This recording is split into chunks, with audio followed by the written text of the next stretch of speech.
বিশ্ব মাদক মুক্ত দিবস। 26শে জুন বিশ্ব মাদক মুক্ত দিবস।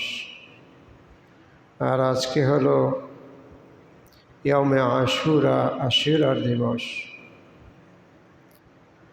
দুটি গুরুত্বপূর্ণ দিবসে আমরা আল্লাহ তৌফিক এনায়েত করলে কিছু দিনই আলোচনা জানার মতো, বোঝার মতো এবং জিন্দেগিতে আমল করার মতো পাথেও আমরা আজকে সংগ্রহ করার জন্য চেষ্টা করব। আমা তৌফিক ইল্লা বিল্লাহ। আমি আপনাদের সম্মানে আজকে কোরআনের যে আয়াতটি তেলাওয়াত করেছি,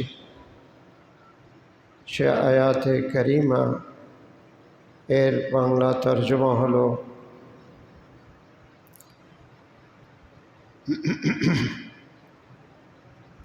সরল অনুবাদ হচ্ছে,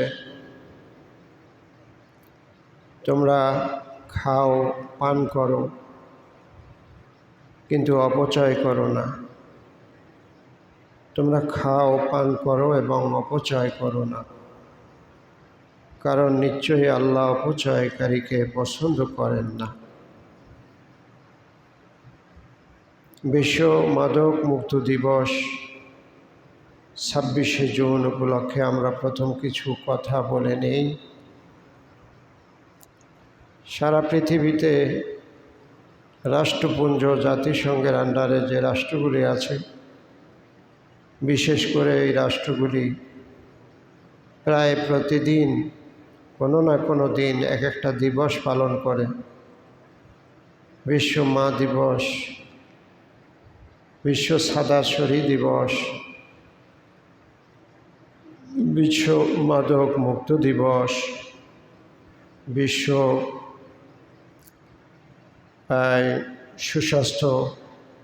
স্বাস্থ্য সংরক্ষণ দিবস, এরকম নানান দিন পালন করা হয়। এর উদ্দেশ্য হলো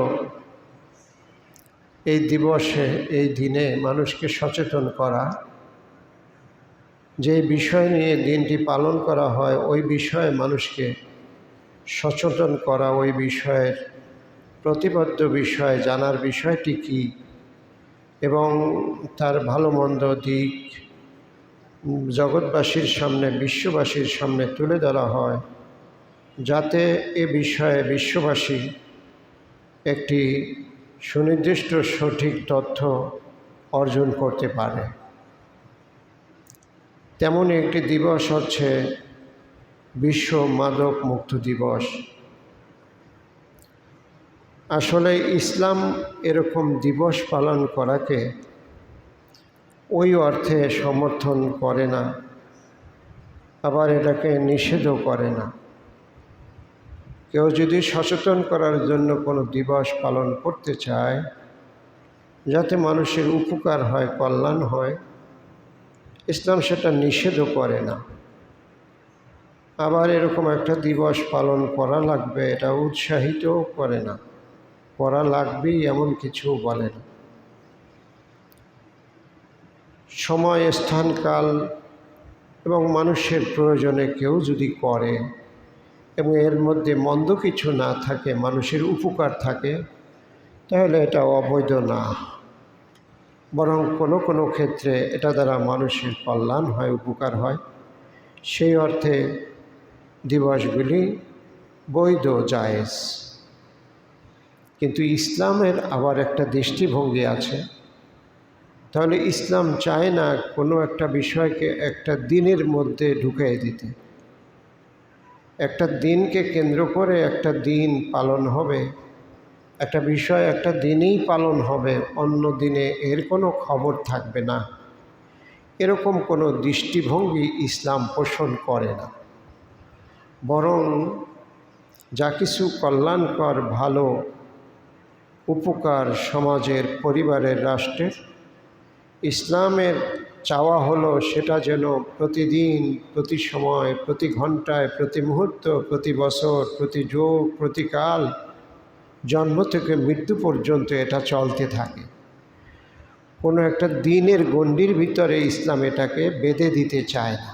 এটা হলো ইসলামের দৃষ্টিভঙ্গি। কারণ আমরা দেখি বিশ্ব ভালোবাসা দিবস পালন হয় একটা দিনকে, 14ই ফেব্রুয়ারিকে বিশ্ব ভালোবাসা দিবস ঘোষণা করা হয়েছে। তো ইসলাম এই ভালোবাসা শুধু 14ই ফেব্রুয়ারির মধ্যে বেঁধে দিতে চায় না। ভালোবাসা এটা একটা পবিত্র জিনিস। ভালোবাসতে হবে মাকে, বাবাকে, প্রতিবেশীকে, জগৎবাসীকে, প্রাণীকুলকে, আল্লাহর সৃষ্টিকে। এই যে মহব্বত বা ভালোবাসা, স্বামী স্ত্রীকে, স্ত্রী স্বামীকে, সন্তান বাবাকে, বাবা সন্তানকে, এই ভালোবাসা এটা কোনো 14ই ফেব্রুয়ারির মধ্যে সীমাবদ্ধ নয়। ইসলাম এটা চায় না। এই ভালোবাসা যেন জীবনের শুরু থেকে শেষ পর্যন্ত সব মানুষের মধ্যে, সব কালে, সব জায়গায়, সব দিনে, সব মাসে, সব সপ্তাহে, সব বছর, সব যুগ, সব কালে ছড়িয়ে যায় এবং মানুষ ভালোবাসা নামক এই কল্যাণকর জিনিসটি জীবনের সব জায়গায় ধারণ করে। ইসলাম এটাই চায়। এভাবে করে ইসলাম একটা দিনের মধ্যে কোনো দিবসকে গণ্ডীভূত করা, বেঁধে দেওয়া, এর বাইরে, এই দিনের বাইরে এটা নিয়ে চিন্তা না করা, এটার উপকারিতা অর্জন না করা, এটার মন্দ দিকগুলি তুলে না ধরা, আমল না করা, এরকম যেন না হয়। ইসলাম এটাই চায়। তো যেহেতু বিশ্ব মাদক মুক্ত দিবস, এটা নাজায়েজ না, মানুষকে সচেতন করার জন্য এটা আমরা বলতে পারি। তো প্রথম হলো আল্লাহ বলছেন তোমরা খাও, পান করো এবং সীমা লঙ্ঘন করো। স্বাভাবিকভাবে কিছু কিছু বিষয় আল্লাহ পাক হারাম করেছেন, সে হারাম বিষয়গুলি ছাড়া আর সব কিছুই হালাল। যেমন কোরআনে আল্লাহ পাক বলেছেন ইন্নামাল খামরু ওয়াল মাইসির ওয়াল আনসাব ওয়াল আজলাম ইলা আখিরিল আয়া।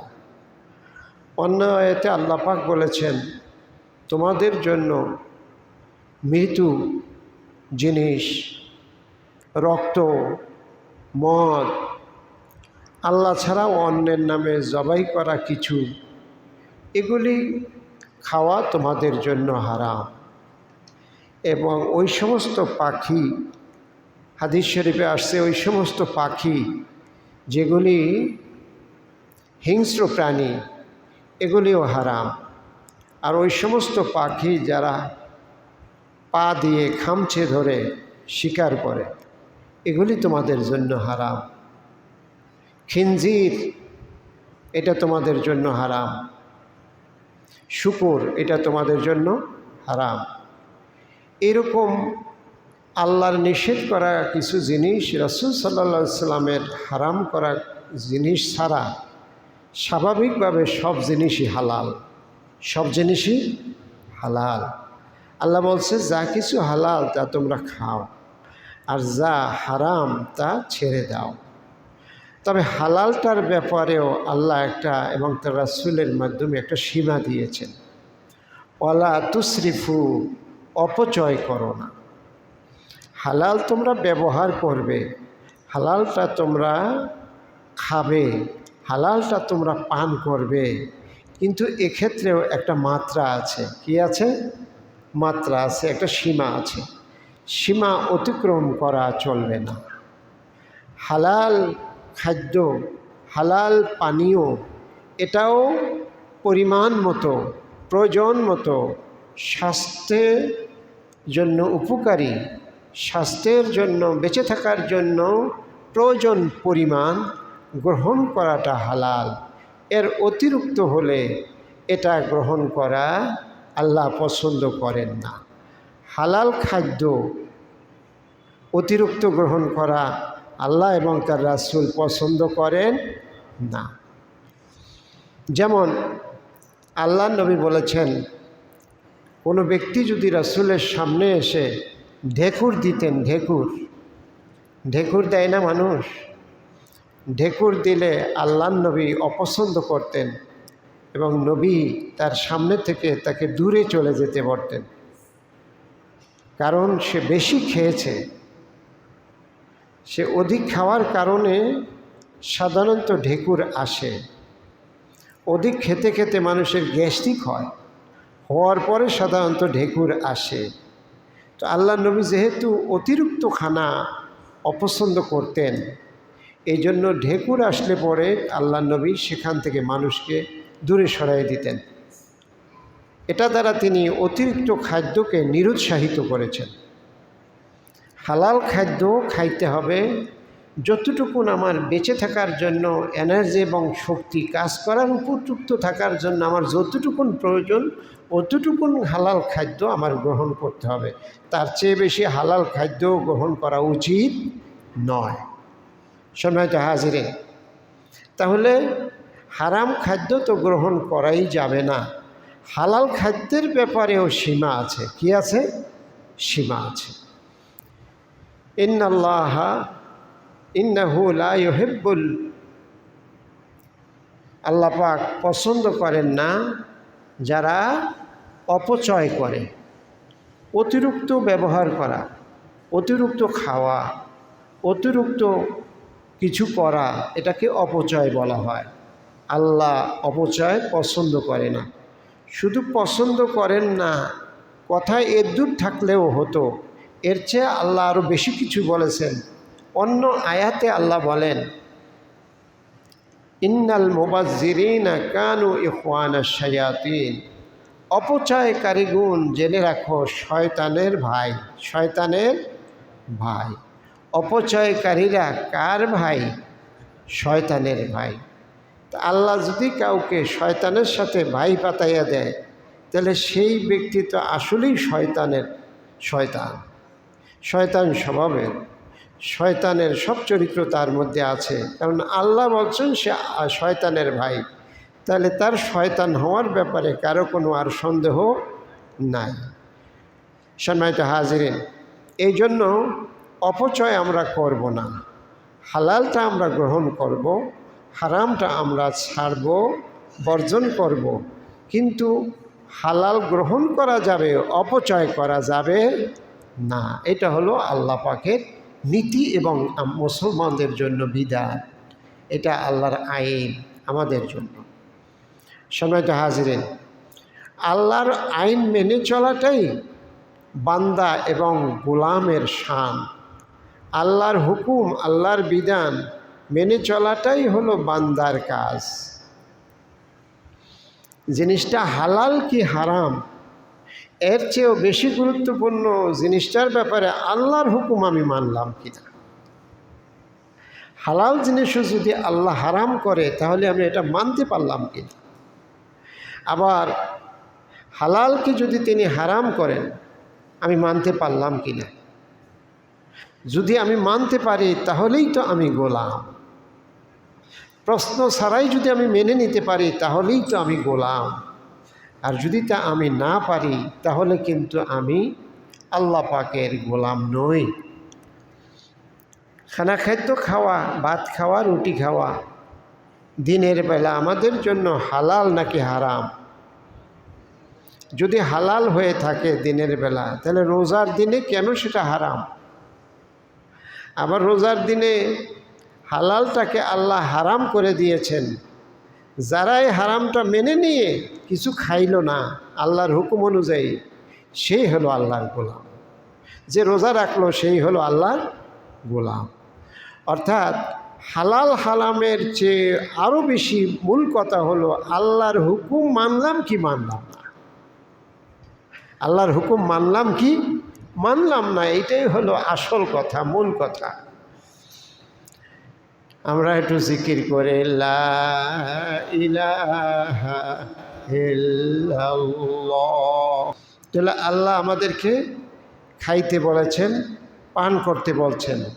আমরা যে খাই এবং পান করি, এটা কার হুকুমে? হুজুর আল্লাহর হুকুমে কেমনে খাই? আমার জমিতে চাষ করি, তারপর কৃষক হয়ে বাড়িতে ধান পাকলে নিয়ে আসি, সেইটা আমি রৌদ্র দিয়ে মাড়াই করি, মাড়াই করে ওই যে চাল বানাই, চাল কলে নিয়ে চাল বানাই, চাল বানাইয়া নিজের বাড়িতে আমার ওয়াইফ রান্না করে, এরপর আমি খাই। তো এটা আল্লাহর আমাদের খাওয়াইলো কী করে?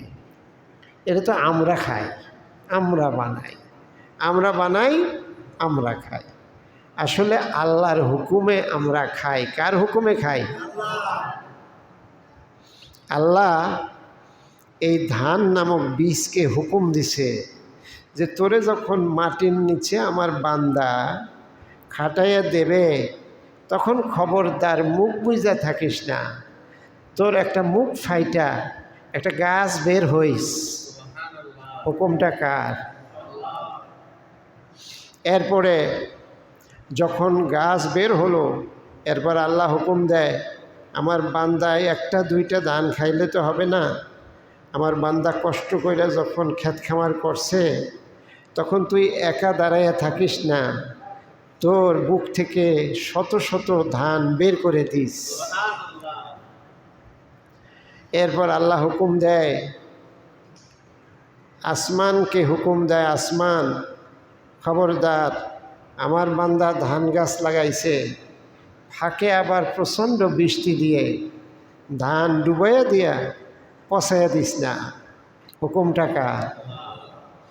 এরপর ধান সুন্দরভাবে যখন বাড়িতে আসলো, তখন আল্লাহ পাক আমাদের শক্তি সামর্থ্য দিল।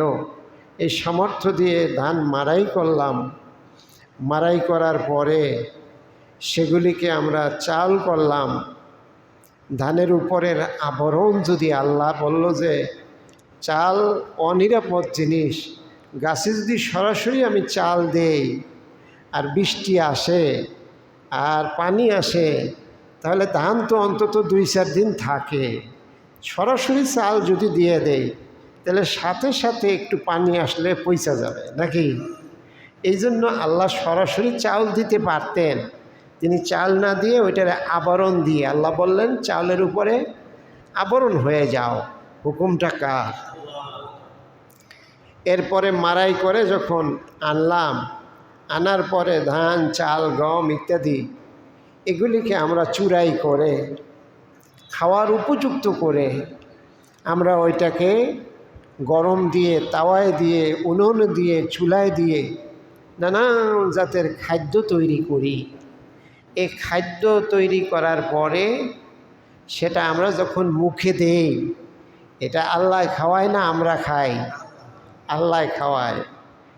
এই কে খাওয়ায়? সন্দেহ আসেনি? কে? কত মানুষে মুখ আছে, জিহ্বা আছে, খাইতে পারে না। কথা সত্য কিনা?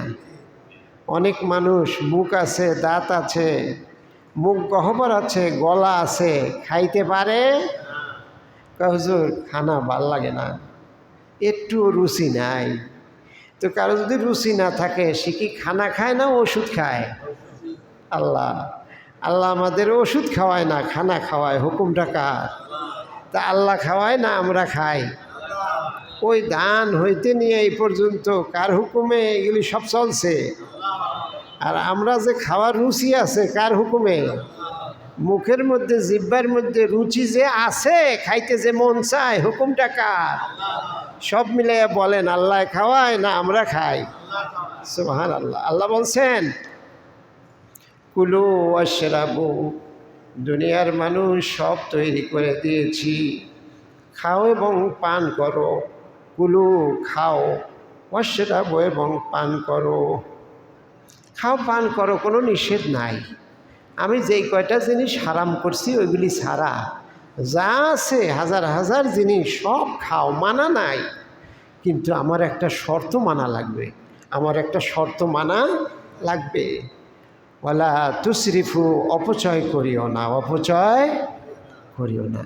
দেখেন খানা খাদ্য আল্লাহ খাইতে বলছে, অপচয় করতে নিষেধ করছে। অপচয় কখন হয়? খানা খাদ্য যখন খায় প্রয়োজন মাফিক খাওয়া আমাদের জন্য হালাল, যখন অতিরিক্ত খায় সেটাও কিন্তু অপচয়। সেটা কি? অপচয়। অতিরিক্ত খাওয়া অপচয়ে শুধু না, এটা আমার স্বাস্থ্যের জন্য ক্ষতিকর, স্বাস্থ্যের জন্য ক্ষতিকর। বলেন, মানুষ খাইয়া মরে বেশি না না খাইয়া মরে বেশি? খাইয়া মরে বেশি। মানুষ কি না খাইয়া মরে বেশি না খাইয়া মরে বেশি?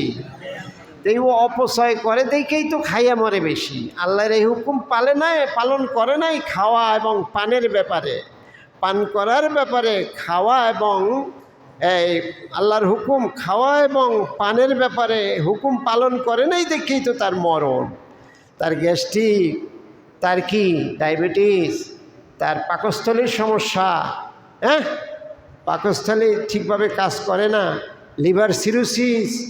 এইগুলি কেন? হারাম জিনিস খাওয়া, ঘৃণিত বস্তু খাওয়া, হারাম জিনিস খাওয়া আর অপচয় করা, বেশি খাওয়া। এই জন্য মানুষ খাইয়া মরে বেশি, না খাইয়া বেশি মরে না। এই জন্য মনে রাখতে হবে খাদ্যকে নিয়ন্ত্রণ করা লাগবে। যদি কেউ খানা, আল্লাহ বলছে তোমার এনার্জির জন্য, শক্তির জন্য যা লাগে খাও, সীমা নির্ধারণ করে নাই।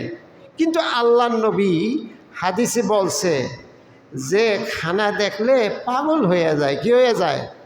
হুঁশ থাকে না, ডান বাম চিন্তা থাকে না, মরবে না বাঁচবে ওই চিন্তা নাই, গ্যাস্ট্রিক হবে না আলসার হবে ওই চিন্তা নাই, আলসার থেকে ক্যান্সার হবে কি না ওই চিন্তা নাই।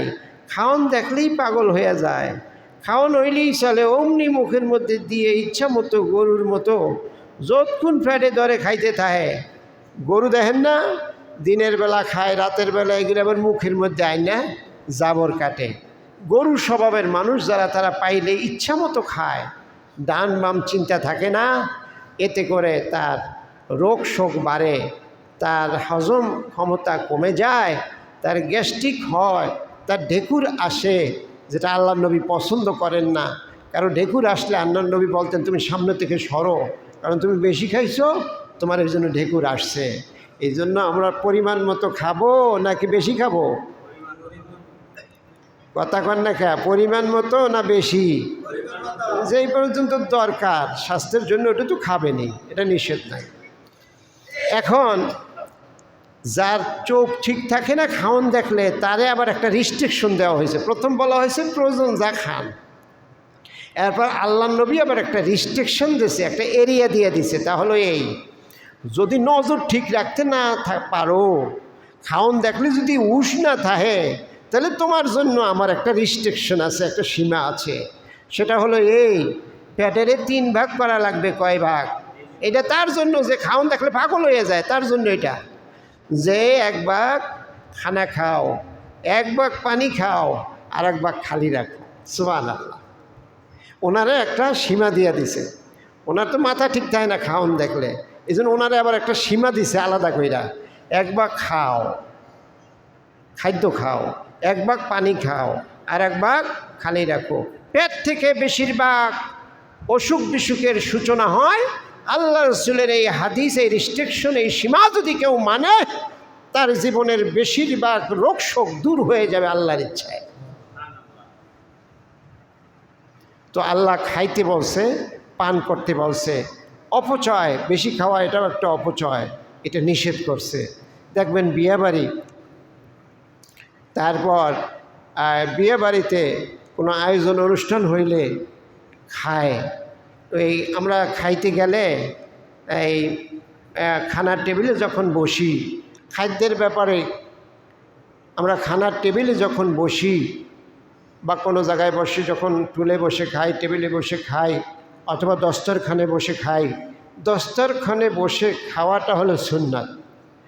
ফ্লোরে বসে খাওয়াটা কি? দস্তরখানে সমতল জায়গায় বসে খাওয়া সুন্নত। এটা কেন?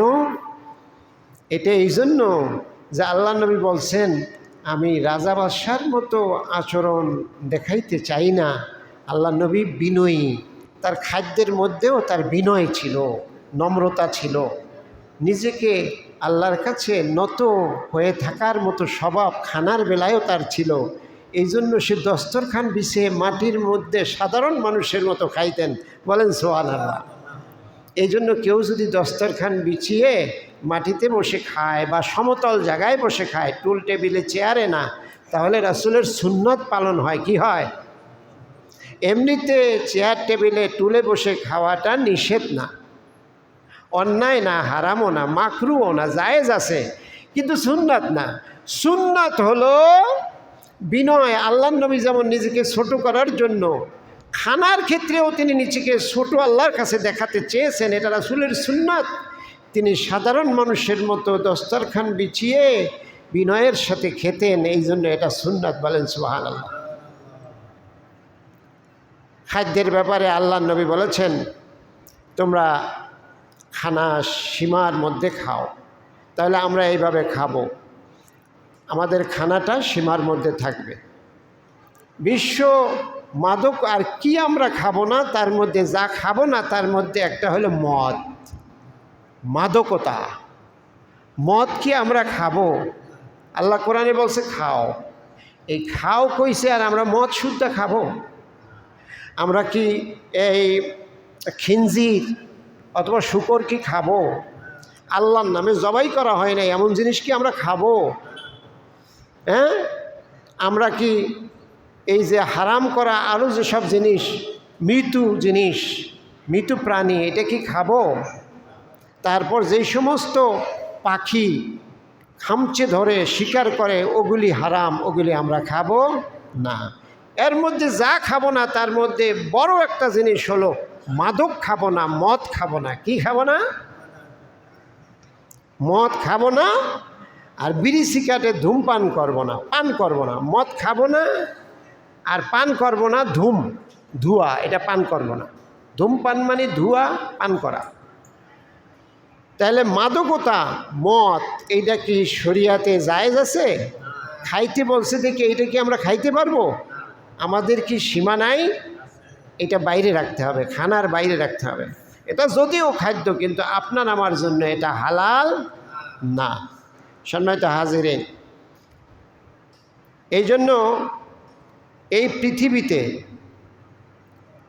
মার্কিন যুক্তরাষ্ট্রের শতকরা 15% মানুষ এই মদ এবং মাদক খাওয়ার কারণে শতকরা 15% মানুষ লিভার সিরোসিস, পাকস্থলীর রোগ হয়ে মারা যায়।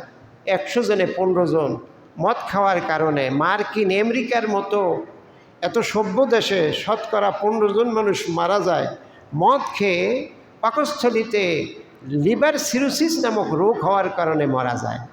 রাশিয়াতে আরও দুরবস্থা, এরা তো আল্লাহ খোদা বেশিরভাগ মানে না। আমেরিকানরা যদিও খ্রিস্টান, কিন্তু সৃষ্টিকর্তায় বিশ্বাস করে। রাশিয়ানরা আল্লাহ খোদা বিশ্বাস করে না বেশিরভাগ। ওখানে আরও দুরবস্থা। আল্লাহর হুকুম পালনের ব্যাপারে তাদের কোনো বাধ্যবাধকতা নেই, ইচ্ছা মতো মদ খায়।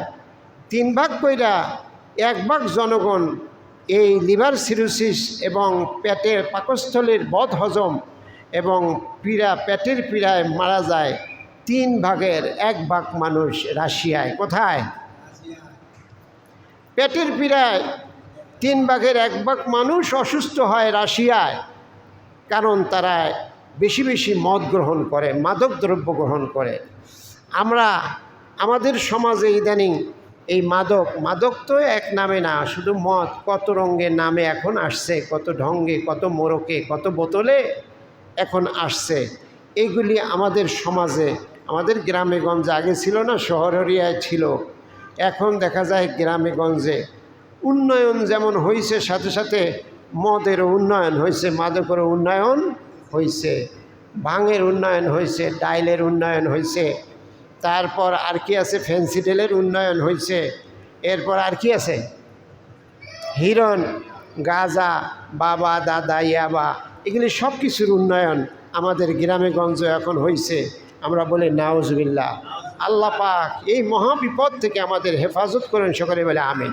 সম্মানিত হাজিরিন, এই মাদকতা থেকে আমরা বেঁচে থাকব।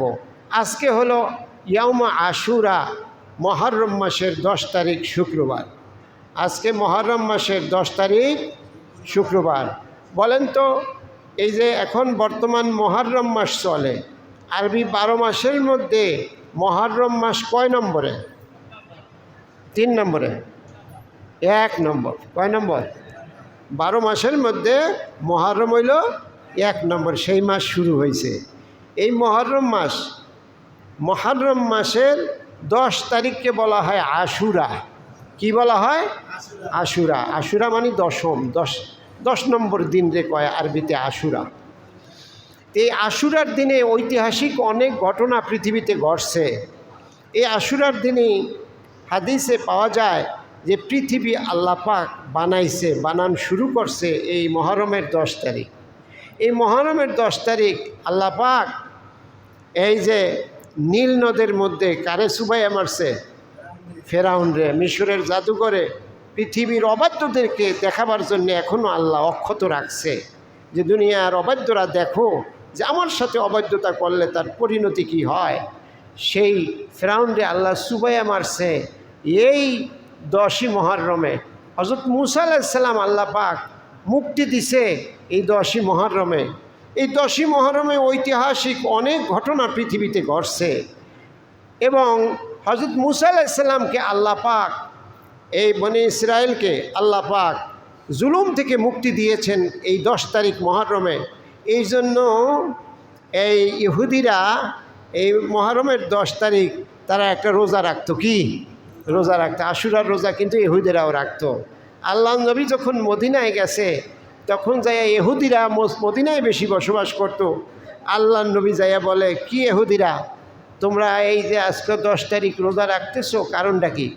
কয় আমাদের নবী, ইহুদিদের নবী মূসা আলাইহিস সালামকে আল্লাহ পাক ফেরাউনের জুলুম থেকে, নীল নদ থেকে আজ এই দিবসে, এই দিনে মুক্তি দিয়েছেন। এই শুকরিয়ায় আমরা এই দিন রোজা রাখি। আল্লাহর শুকরিয়া এই দিন আমরা রোজা রাখি। আল্লাহ নবী বললেন, মূসা আমার ভাই, নবীরা নবীর ভাই, মূসা আমার ভাই, তোমরা নবী হিসাবে তাকে শ্রদ্ধা করো, এই জন্য রোজা রাখো।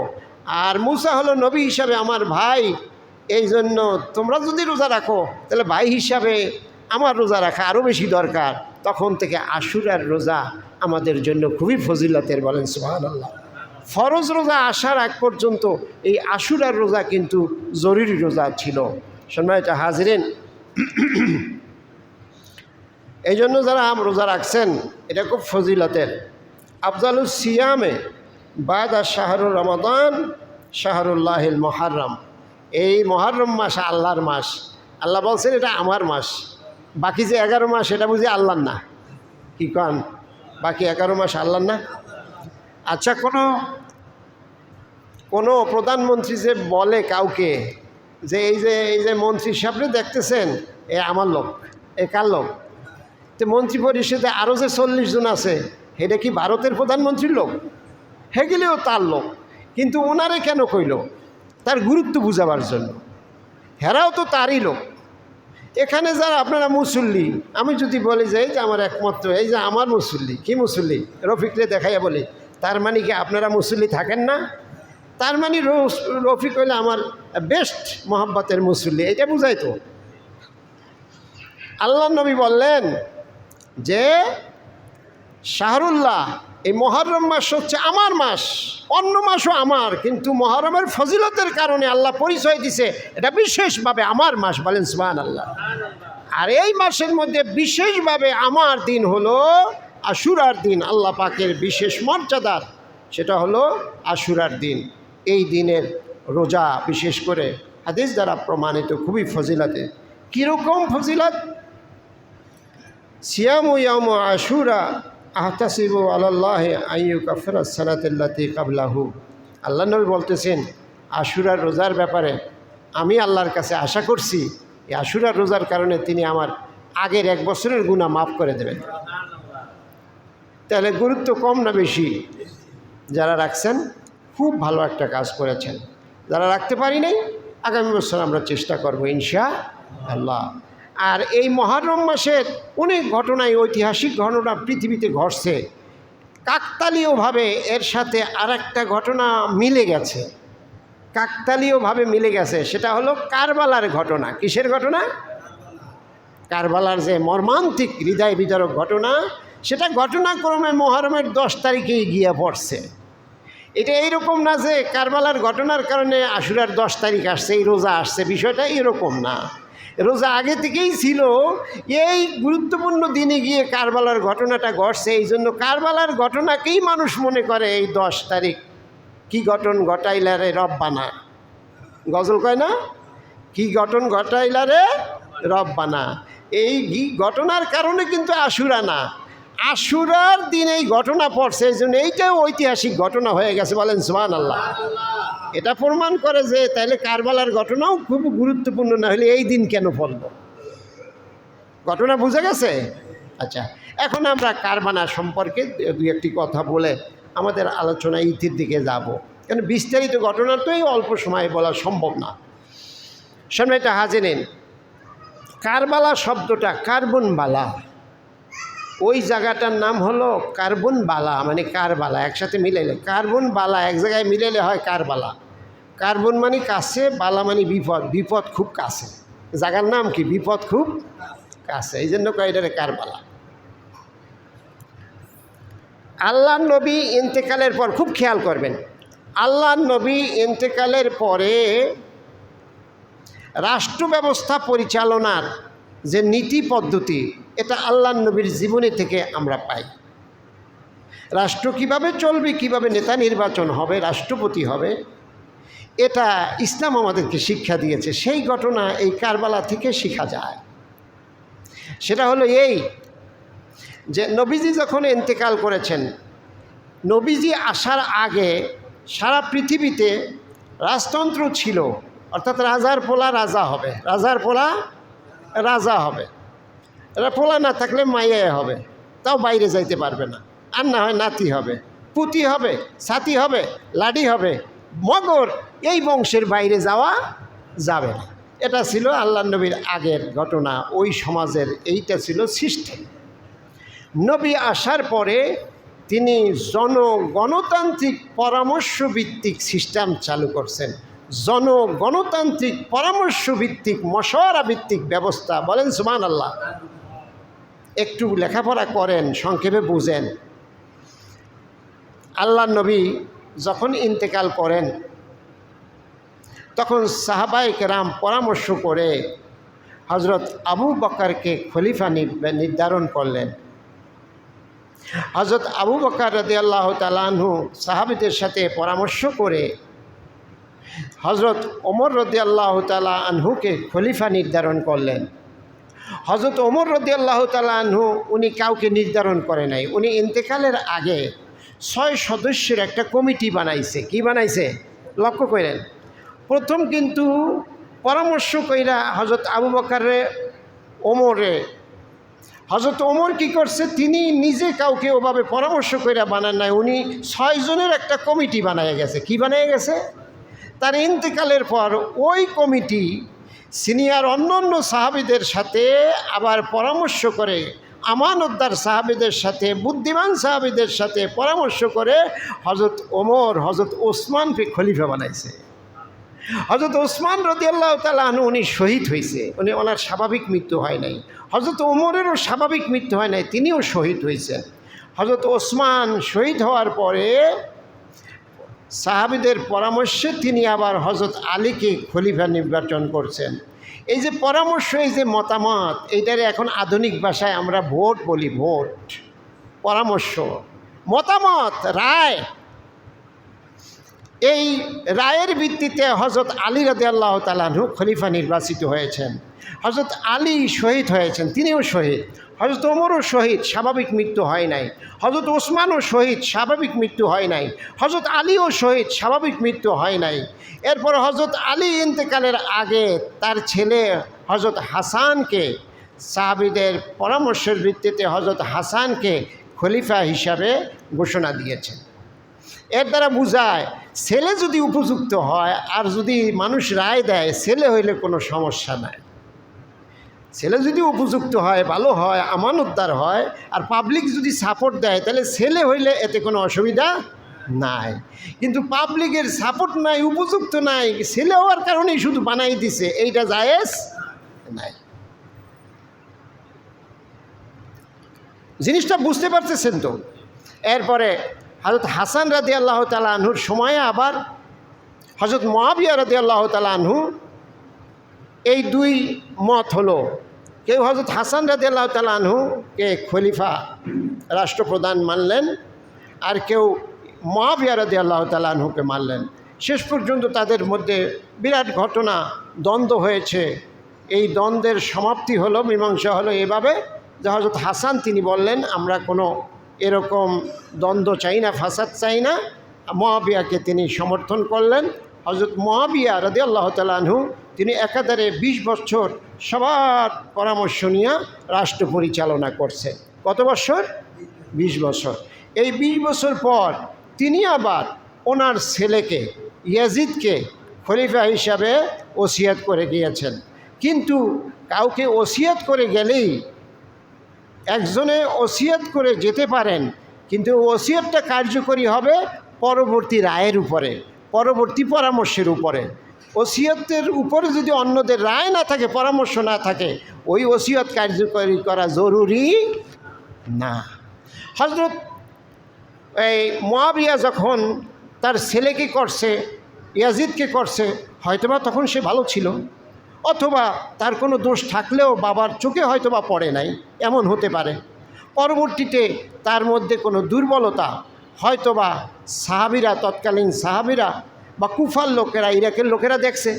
দেখার পরে তারা এই ইয়াজিদকে গ্রহণ করে নাই। ইতিহাস থেকে পাওয়া যায় যে ইয়াজিদের কিছু দুর্বলতা ছিল, ইয়াজিদের কিছু দুর্বলতা ছিল।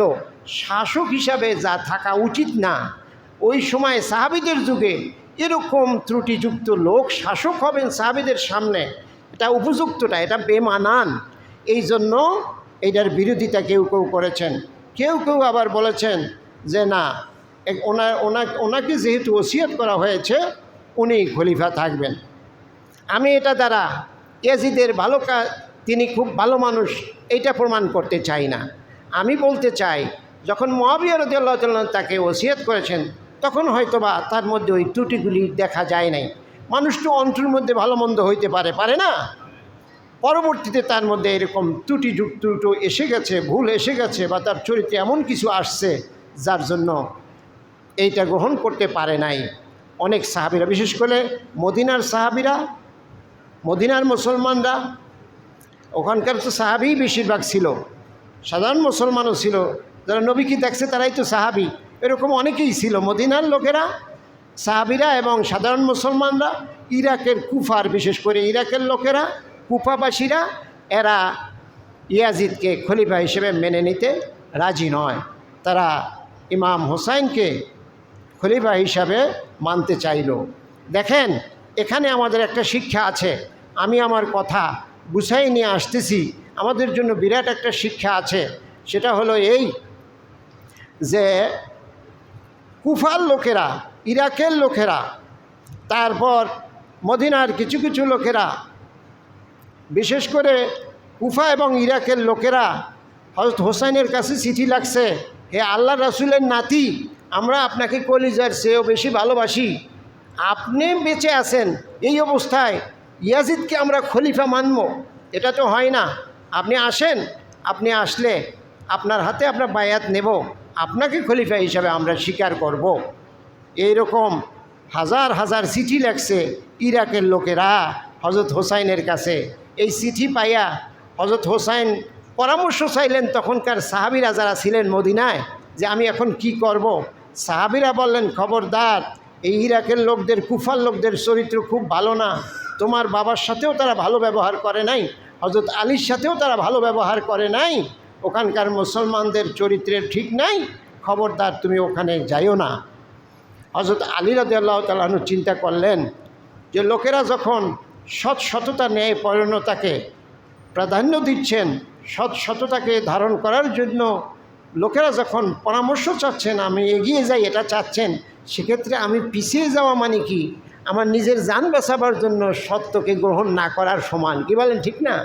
এই জন্য উনি নিজে উদ্বুদ্ধ হয়ে তার পরিবারের সদস্যদের নিয়ে 50 জন লোক নিয়ে তিনি রওনা করেছেন। ওই ইরাকে গিয়ে তিনি তাদের হাতে বায়াত নেবেন, তাদের খেলাফতি গ্রহণ করবেন, এই রাষ্ট্রের দায়িত্ব তিনি নেবেন। রওনা করছেন। রওনা করার পর এই দিক দিয়ে এই খবর যখন ইয়াজিদের কাছে গিয়েছে, সাথে সাথে ওমর ইবনে বশির, ওই কুফার শাসক, ইরাকের কুফার শাসক ছিল ওমর ইবনে বশির রাদিয়াল্লাহু তাআলা আনহু, তিনি একজন সাহাবী, ওখানকার গভর্নর ছিল। ইয়াজিদ যখন শুনল যে হযরত হোসাইন রওনা করছে ওই কুফার দিকে, তখন ওমর ইবনে বশির, উনি একজন সাহাবী, রাসূলের এই পরিবারের প্রতি, আহলে বাইতের প্রতি তার অন্তরে দরদ, এই জন্য তার ওই গভর্নর থেকে বাদ দিয়া ওবায়দুল্লাহ ইবনে জিয়াদ রায়না ওখানে বসাই দিছে। হঠাৎ করে তুমি এখানে গভর্নর হও। সে ওমর ইবনে বশিরকে সরাই সেখানে গভর্নর বানাইছে। গভর্নর বানাবার পর সে শক্তভাবে বলছে যে খবরদার, এখানে হোসাইনকে কেউ আশ্রয় দিতে পারবা না, এই কুফায়, এই ইরাকে। যে আশ্রয় দিবা তার সাথে রফা দফা হবে।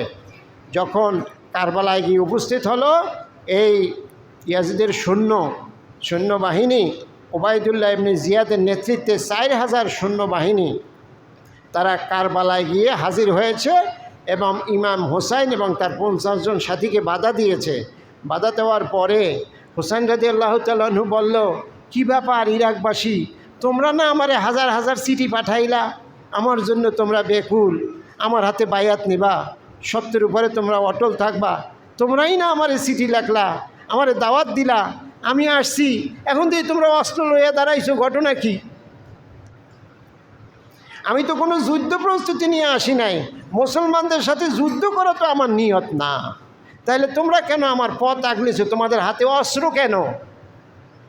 তারা বললেন, হোসেন বললেন, আমি তোমাদের সাথে যুদ্ধ করতে চাই না, রক্তরঞ্জিত করতে চাই না, তোমাদেরকে 3টা অপশন দিলাম, আমি কোনো যুদ্ধ করতেও আসি নাই, হয় আমার এখান থেকে আবার মদিনায় ফিরে যেতে দাও, আমরা তোমাদের সাথে যুদ্ধ করতে চাই না, আমরা আসছি যেই নিয়াতে, তোমরা আমাদেরকে ডাকছো, এখন এসে দেখি অন্য চেহারা, তাহলে অন্তত আমাকে মদিনায় ফিরে যেতে দাও, অথবা আমাদেরকে ইয়াজিদের দরবারে নিয়ে যাও, তার সাথে আমি কথা বলবো, অথবা বর্ডারে নিয়ে যাও, অমুসলমানদের সাথে যুদ্ধ করতে করতে আমরা আমাদের জীবন পার করে দেব, 3টার যে কোনো একটা।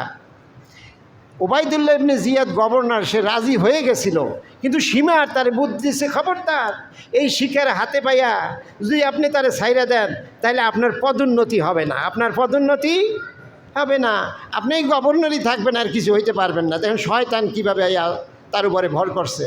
ওবায়দুল্লাহ ইবনে জিয়াদ তখন আবার এই ক্ষমতার লোভে, পদের লোভে সে আবার ঘুইরা গেছে।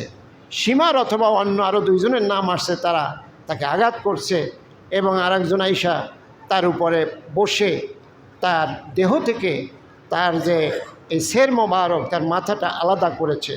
আমার এখানে শিক্ষা হলো অনেক ঘটনা, এদিকে আমরা যাব না। আমাদের যে শিক্ষাটা এখানে, হুজুর এই ঘটনা কেন হলো? এই ঘটনা হলো আমরা শিক্ষা নেওয়ার জন্য। এই ঘটনা ঘটিয়েছে আমাদেরকে পরীক্ষা করার জন্য। মনে রাখতে হবে, এই হুজুর এই সব কাহিনী বললেন না, হিবিজিবি মনে হয় না, এখানে হিবিজিবির কিছু নাই, এখানে আমাদের শিক্ষা আছে। আমাদের শিক্ষা হলো সত্যের জন্য হযরত হোসেন আগায়ে গেছে, কোনো যুদ্ধ করতে তিনি যান নাই, তিনি সত্যের পক্ষে সাড়া দিয়েছেন। আর যারা যুদ্ধের মুখোমুখি তারে করছে, তিনি তার সম্মান, ইজ্জত, তার পরিবারের সম্মানের জন্য ওই যুদ্ধের জবাব দিয়েছে, উনি কোনো যুদ্ধ শুরু করেন নাই। তারা তার উপর আক্রমণ করছে, নিজের মান সম্মান এবং পরিবারকে বাঁচাবার জন্য উনি ওই যুদ্ধের শুধু জবাব দিয়েছেন, উনি কোনো যুদ্ধ করেন নাই। শেষ পর্যন্ত উনি যুদ্ধে জড়ান নাই, যুদ্ধের জবাব দিয়েছেন শুধু নিজের আত্মরক্ষার জন্য। এটা হলো আমাদের শিক্ষা। সত্যের ডাক যখন আসবে তখন সত্যের ডাকে সাড়া দিতে হবে, তাতে যদি জীবনও চলে যায়। এটা হলো আমাদের শিক্ষা। আর মনে রাখতে হবে, পৃথিবীতে ওই কুফাবাসী এবং ইরাকের চরিত্রের মুসলমানই এখন বেশি। ইসলামের জন্য চোখের পানি দেয়, ইসলামের জন্য কত কিছু করে, ইসলামের জন্য ফানাফিল্লা হয়ে যায়, কিন্তু যখন বলা হয় তুমি ইসলাম মদ নিষিদ্ধ করছে, তুমি এইটা খাইও না, তখন আমরা সেখানে নাই। ইসলামের ঘটনা কইলে আমাদের চোখ দিয়ে দরদরাইয়া পানি আসে, কিন্তু মত আমরা ছাড়তে চাই না। ইসলামের কথা বললে গদগদ হয়ে যায়, চোখ দিয়ে পানি আসে। হারাম আমরা ছাড়তে পারি না, সুদ আমরা ছাড়তে পারি না, মদ আমরা ছাড়তে পারি না, ঘুষ আমরা ছাড়তে পারি না। আমাদের চরিত্র আর ওই কুফাবাসীর চরিত্র এক। আমরা ইসলামকে আহ্বান জানাই, আমরা কলেমা পড়ে যেন চিঠি পাঠাইলাম আল্লাহর কাছে, আল্লাহ আমরা কলেমা পড়তে চাই, নবীর মাধ্যমে শিখানো কলেমা আমরা পড়ি। পড়ার পরে হোসাইনের সাথে কুফাবাসী যেই বিশ্বাসঘাতকতা করে, ইসলামের কলেমা পড়ার পর ইসলামের সাথে আমরা ঠিক একই বিশ্বাসঘাতকতা করি। কথা সত্য কি না? এটা হলো কারবালার শিক্ষা। এরকম বিশ্বাসঘাতকতা ইসলামের সাথে করা চলবে না। আল্লাহ পাক আমাদেরকে কারবালার এই আশুরার দিবসে এই শিক্ষা নিয়ে জিন্দেগি যাপন করার তৌফিক দান করুন। কলেমা যখন পড়েছি, কলেমার হক আদায় করে পৃথিবীতে মুসলমান হয়ে বেঁচে থাকবো। ওয়া আখিরে দাওয়ানা আলহামদুলিল্লাহি রাব্বিল আলামিন।